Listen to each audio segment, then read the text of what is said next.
Namaste. Ngingudokotela u-Anuradha Panda, udokotela omkhulu wezifo zabesifazane esibhedlela sase-Apollo eJubilee Hills. Ngiphinde ngenza i-laparoscopy kanye nokuhlinzwa ngamarobhothi.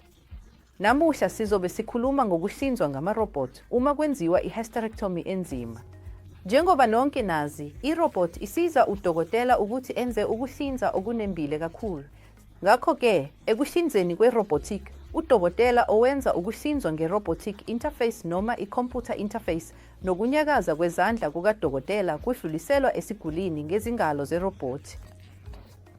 Manje, kuyini i-hysterectomy enzima?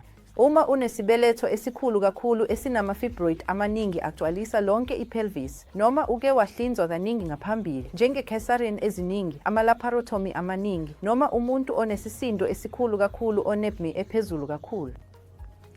Kwezinye izimo, isiguli singase sibe ne-anemia noma sibe buthakathaka futhi asifuni ukuthi silahlekelwe igazi eliningi. Ngale ndlela, ngisho nokulahleka kwegazi kuzoba kuncane.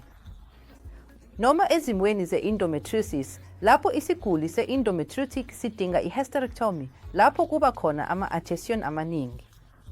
Ngakho-ke, kulezi zimo, irobo izokhipha amaphuzu phezu kwe-laparoscopy. Ngoba ohlelweni lwe-robotic kwenzakalani? Izingalo zerobhothi, izinsimbi zine-360 degree yokuhamba. Ngakho-ke, izinsimbi zingafinyelela ekujuleni kwe-pelvis futhi ukuhlinzwa kungenziwa kahle. Futhi nombono usiza ukwenza ukuhlinzwa kube ngcono.